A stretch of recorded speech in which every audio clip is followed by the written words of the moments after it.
For sure.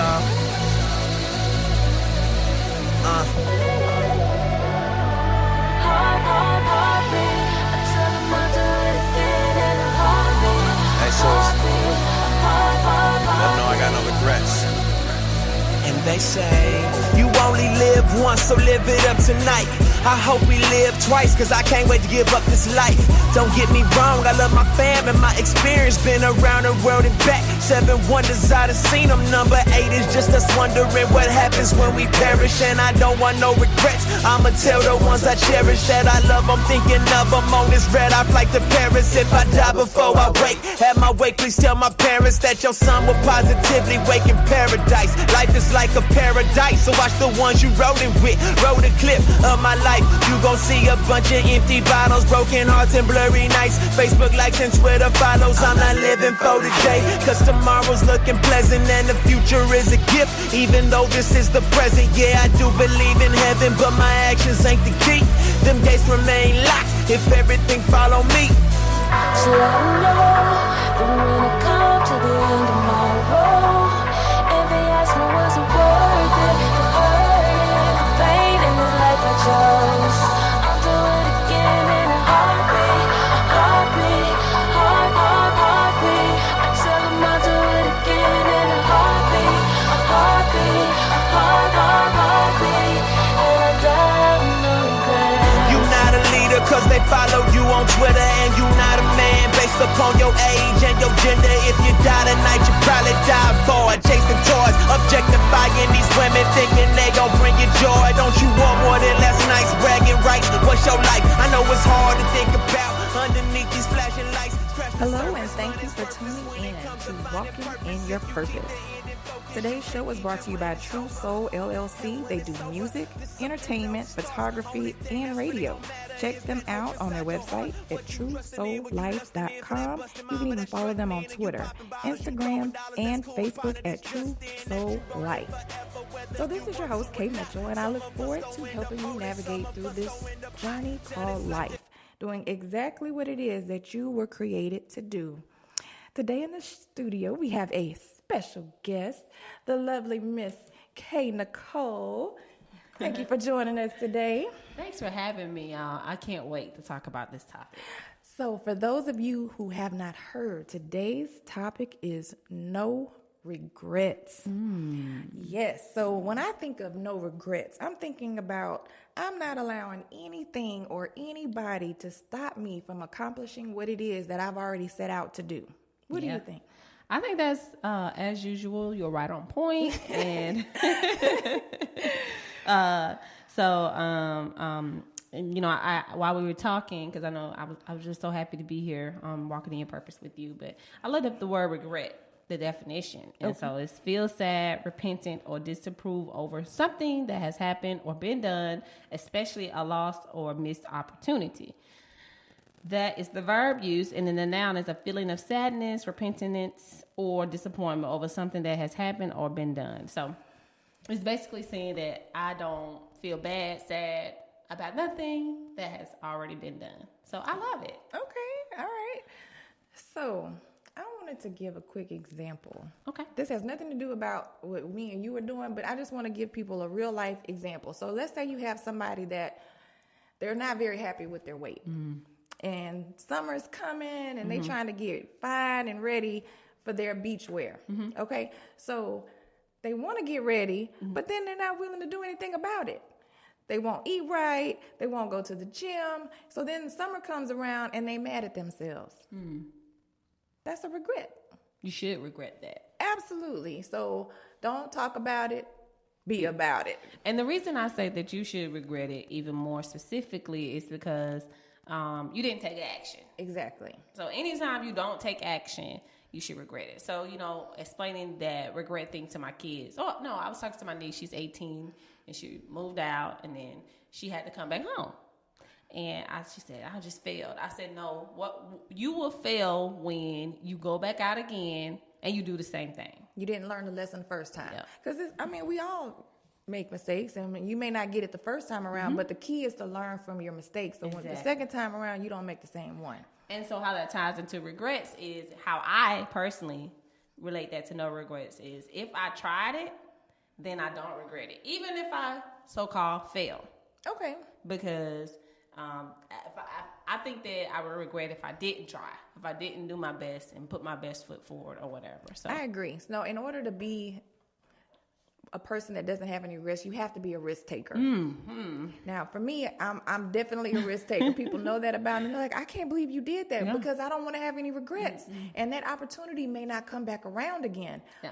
Even like right now, the house market is crazy right now. I mean, I don't know how it is in the rest of the country, but right here in the Panhandle, if you are a homeowner, you have value in your home if you purchased it, at least a year ago.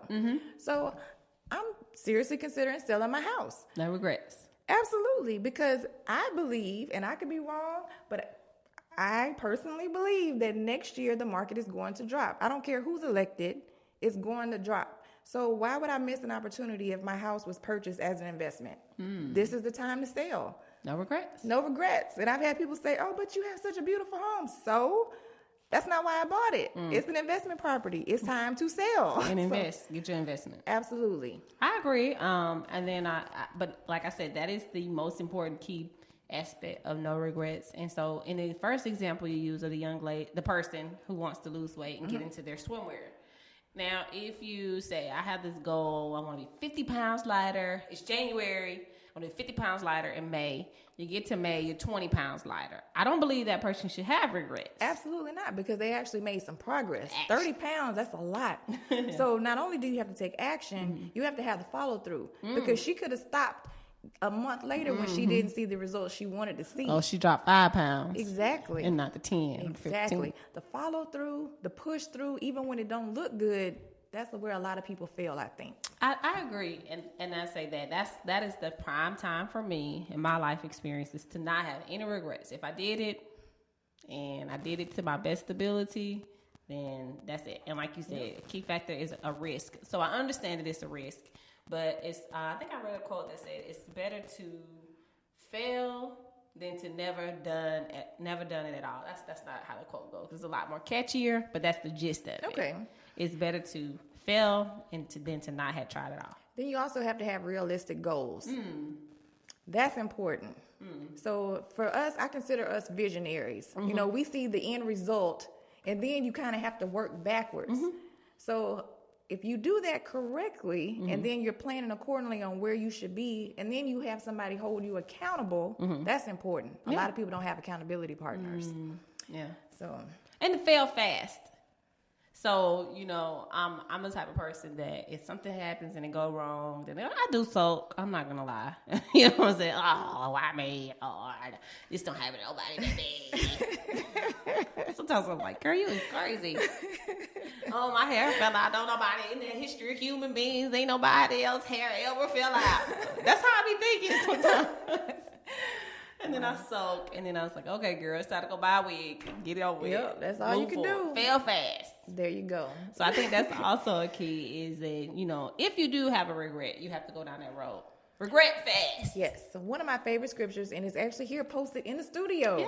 We walk by faith and not by sight. 2 Corinthians 5:7. So if you have a goal in mind, let's say you want to open up a business.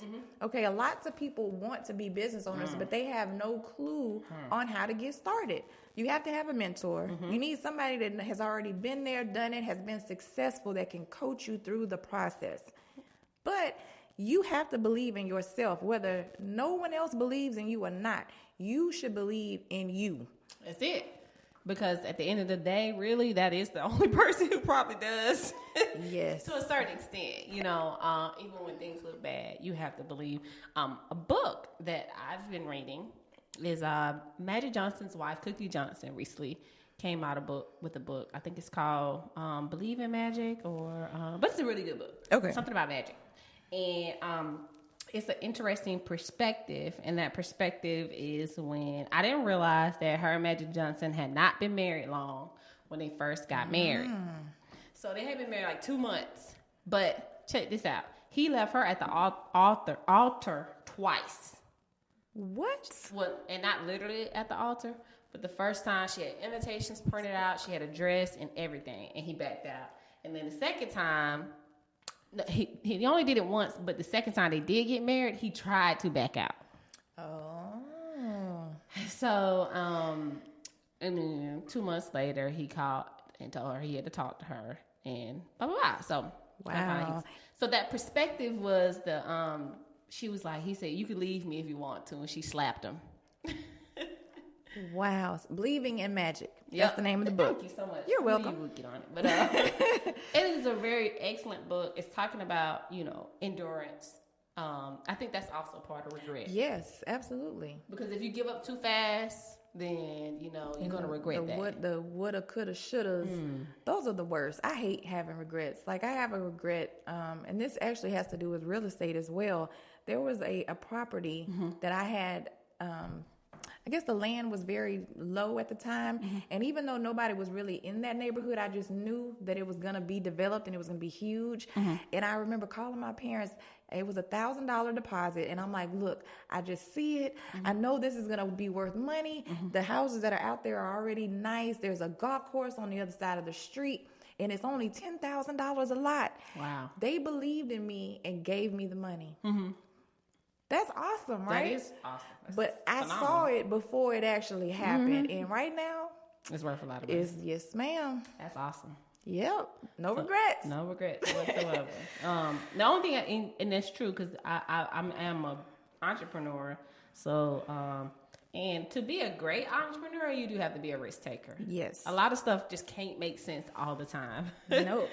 So, and a lot of prayer. Yeah. A lot of prayer, because a lot of people will try to keep you in that safe zone. Oh no, why are you trying to do this? Why don't you just go get a job?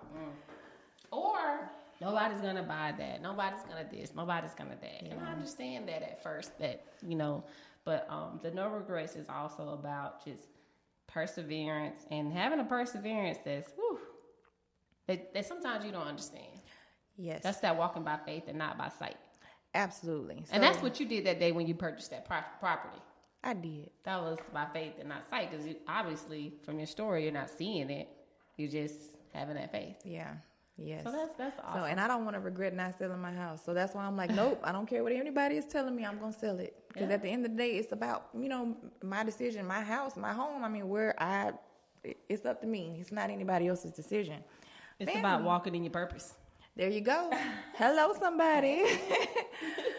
So let's talk about what are some things that can keep you off of your course of meeting those goals so that you don't have regrets, because you can have the action plan and have already made the decision and are walking towards doing exactly what it is you want to do. But then we have, whether it's family, health issues, there are obstacles that can come to kind of throw you off course. I will say, number one is voices. And those voices are those family, those friends, those naysayers. And naysayers, in the past, I traditionally thought of naysayers as people who don't like me. But a naysayer could be someone who loves me and cares about me and don't want me to take a risk and don't want me to lose. Yes. So naysayers is not always, I know it has a negative connotation to it, but naysayers could be your mom who loves you and know how men can be and don't want you to marry a guy you just met a month ago. Because, they just feel for you. Right. It's about they care about you and they love you and they don't want to see anything else go to you. So I think one of my biggest obstacles have always been, people who care and they're not trying to, it's not to be mean or they're not trying to stop me from being successful in life. It's just that they don't want me to take the risk because they care about me and they don't want me to lose. I agree. I think it's such a fine line, because I've been in situations where I saw somebody making a horrible mistake and you don't want to be the friend that doesn't say what you feel, because if it doesn't work, then they're going to come back, well, why didn't you tell me? But then if you tell them, then it's like you're not supporting my decision. So I think that it depends on the degree of your friendship.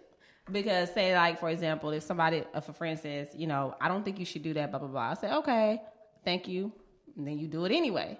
So that person is not going to be hurt or mad because you didn't follow their necessary instincts. And then I know with our friendship, I've come back and said, girl, you were right about blah, blah, blah. I mean, you can do that. But I've been in situations with people that I've been friends with for years. And I saw them and I'm like, That's not who you should be marrying. And this is why.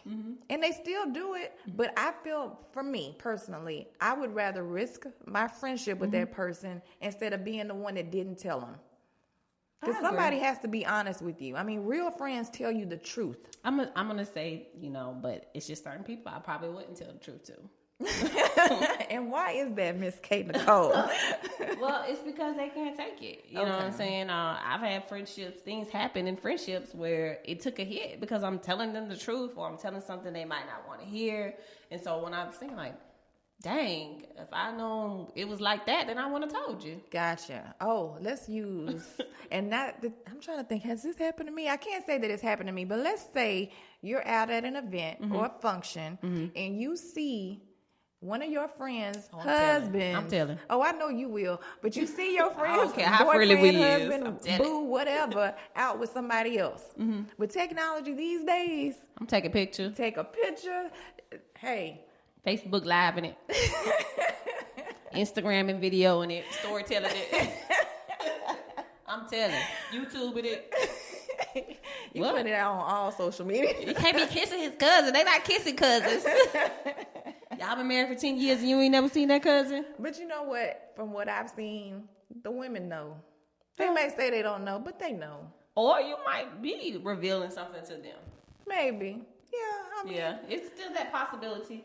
But, something like that, if they're my friend. Right. So, if they're an associate, I'm like, And what I would say is, if I looked at my Samsung phone and they are under my favorites because I talk to them a lot, I guess they're in the friend category. Okay.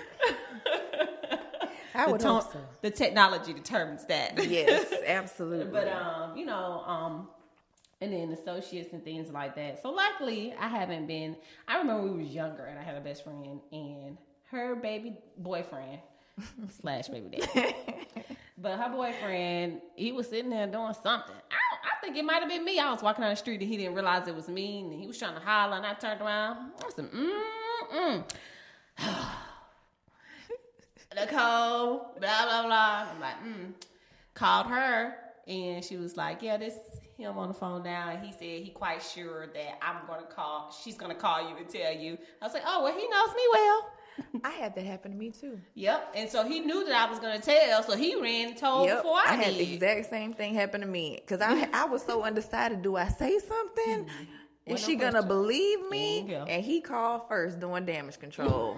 Yeah, he called first. Yep. And so I will say that generally, my friends, and if they have somebody that they're going steady with, they know if I see them, I'm going to tell. They just know. Well, that's good. Ain't no question. And you know what? I might need to call all of them. If y'all are listening, please know if I see your man in the street doing some dirt, I'm going to tell you. Yeah. Well, they already know. I hope that's not the case. But yeah, I pray that I don't have to. But, there are certain things that you just don't want to have to tell your friends. But if my friend can't tell me, then who can? I agree with that. Absolutely. Because you don't want no other chick telling you, like the one he messing with, because she ain't going to be nice about it. Ooh, that is true. She is not going to be nice about it, whereas your friend, and she telling you to hurt you, and your friend is telling you because she loves you. Yeah, that's true. Wow, honesty. So that brings me to another thought. I remember maybe I'll say 12 years ago, I had a discussion with somebody about what is considered a lie.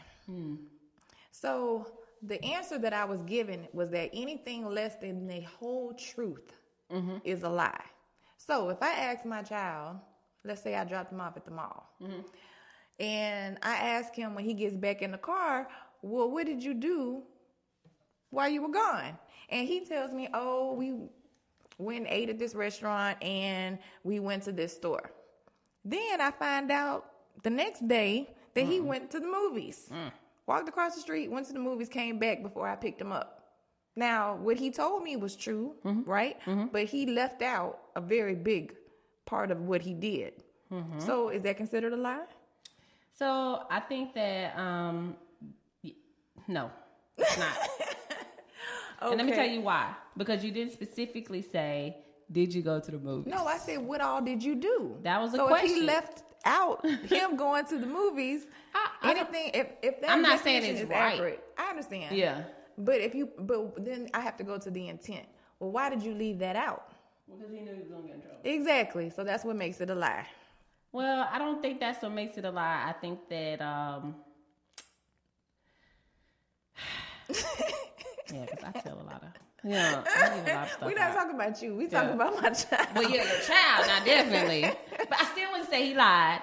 I still, even if that was my child, I still wouldn't say they lied. You know what I'm saying? Because specifically, and I know mine, so I specifically have to say. But then they need to know what your definition of the truth is. I was going to say that at the beginning. Okay. When you was talking, I was like, it also depends on your truth, because truth can also be mixed up with perspective.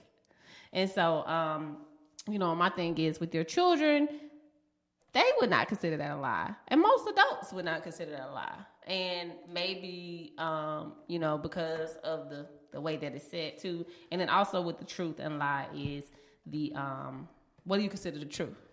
Because anything if I less say than the whole truth is a lie. If that's my definition, and I've taught my children that, I on purposely have taught them anything less than the whole truth is a lie. I want complete transparency. So what did you, in an ideal world, what would you expect him to say? I want to know Mom, everything he did. I went to the bathroom. I don't care about the bathroom. But that's the whole truth. But walking across the street, and this does not happen, y'all. This is not a true story. I'm just using this as an example. But if that was the case, yes, I expect you to tell me. So how would I find out? If I specifically ask you, what did you do? And you leave out that you left the mall, walked across the street to the movies, and came back. How would you find out? How would I find out if he left it out? So the key here is purpose. What was the purpose of you asking? Okay. Number one. And then, because sometimes, if my children ask me something, the purpose of them asking, I might not tell, like, what are we doing today? Why?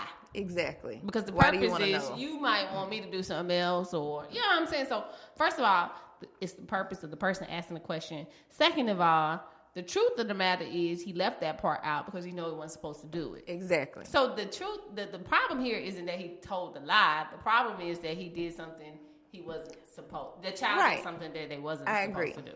So that's what. And then when you say truth is truths are different. Your truth is different from my truth. A lot of our truths are similar and on the same basis, but everybody's truth is different. I agree. Because it's all really about your motive. And your perspective. Right. Because in some countries, it's okay for a man to be married to a lot of women.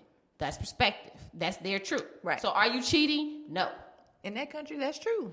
But in my perspective, that's cheating. Gotcha. So, that's why I say when you get into truth and stuff like that, you kind of have to get down to the individual. Okay. And so a lot of times, and we've talked about this off, like in our country, it's a lot of truth that we don't know about. Oh, yeah. But then could you imagine having millions and millions of people know the truth about everything, that... I understand. I mean, for example, let's say you're in business. You get a call to come and be the VP of this new company. Okay. The company's been around. They tell you one side of what's going on. That's what they're going to do. Yes. And then you accept the position and you find out it's all kind of mess going on and they're under investigation. You're going to feel bamboozled. Like they tricked you into taking this position because they didn't tell you the whole story. So at this point in life, though, for me, in all honesty, is that if somebody tell me something is really good, I'm going to expect something else, something that I would not perceive as great to be there also. I agree. Because I don't care what it is. There's always what can be perceived as a bad consequences, bad perception, bad something to it. So even if the company wasn't going through all this, blah, blah, blah, let's say like the CEO retired, the VP retired, and they just need a new one. Now, they're going to give me all these benefits, they're going to pay me, but I'm still going to have to change the leadership, the culture to fit my leadership style. So there's always going to be some challenge, let me not say negative. Right. Some type of challenge there. And so what I've learned the hard way in life is start also analyzing the challenges that are involved with anything that's great and wonderful and shiny and new. Yes. So for example, home ownership, you know, when you think about home ownership, you think about owning a piece of the American pie. Well, it also means that's yours. And so this sense of pride and ownership is great, but when it breaks down, you got to pay for it. There's no landlord to call. Hey, the AC went out. Come fix this. No. Yeah, you got to might as well pick up the phone and call yourself. Exactly. Absolutely. So, and that's even in business. I mean, I know I used to have, I still am bad about this. I have this great idea. Oh. I know I'm preaching to the choir. Yes. And all you see is the end result. All this money I'm going to make and all this influence I'm going to have, and not understanding the road that it takes to get there. All the hurdles that you have to jump in. Oh my goodness. But going back to the topic of, you know, even if, like I said, even if I fail, I have no regrets. And the major thing I learned very quickly in life is the key to regrets is, did you do your best? And now, even though that thing failed, what can I take away from it that will help me to be better at the next thing? Because there'll be something else, whether that's going to work for somebody else. So I want to say something to the people that are out there working a job that you absolutely hate, regret getting up in the morning.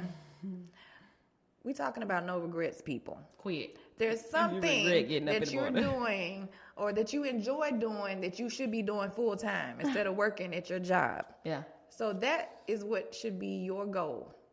Figure out a way so you can support yourself and your family doing what you love.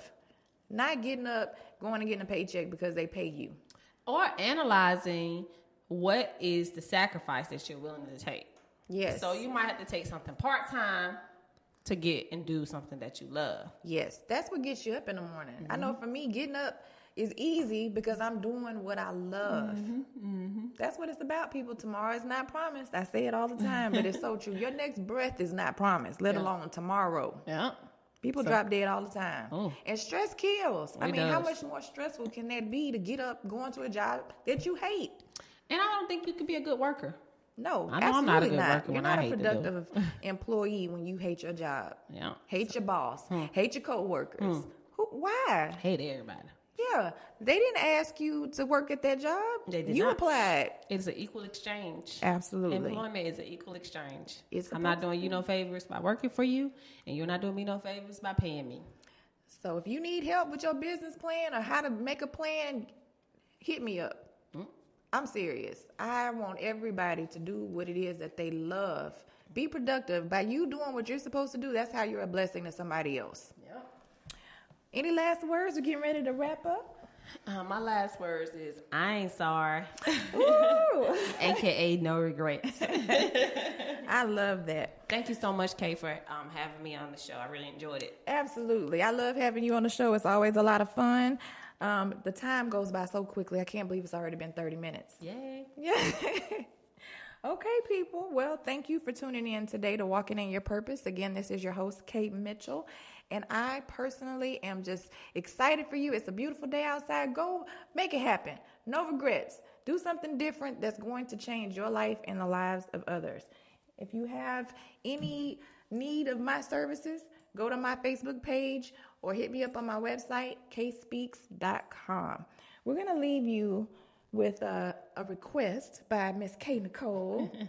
You want to tell them what it is? Oh, it is Jill Scott, Blessed. Yes. Woke this morning feeling extra blessed. Yes. Y'all have a wonderful Wednesday.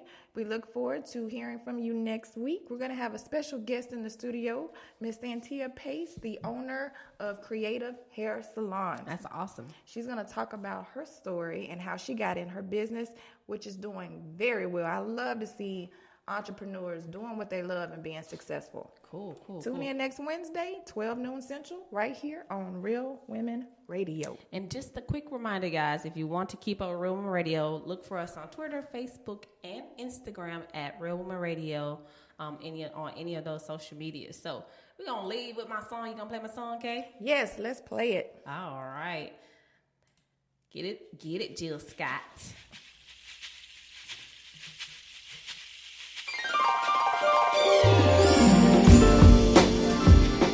This is the last take for the night. Understand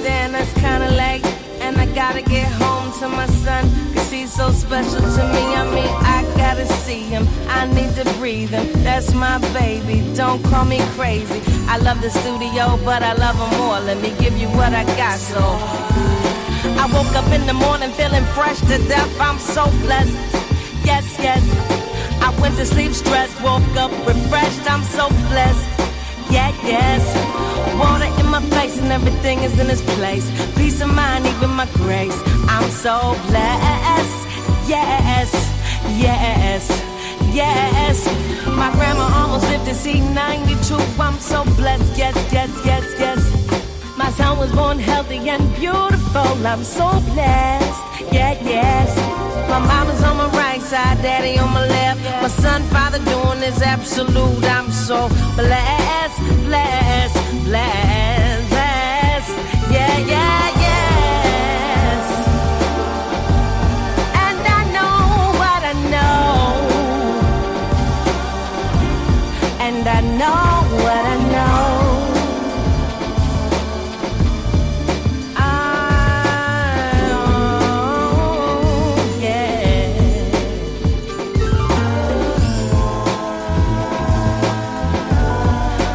Struggle gon' happen, it's just the way it be.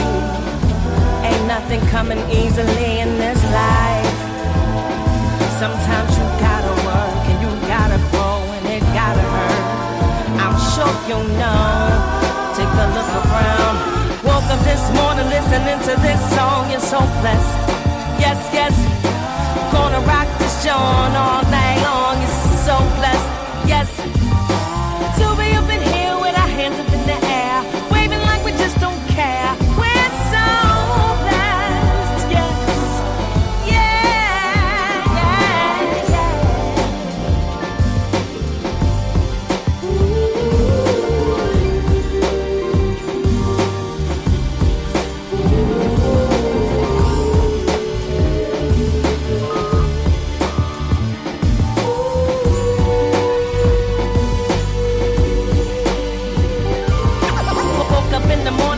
fresh to death. Went to sleep stressed, woke up refreshed.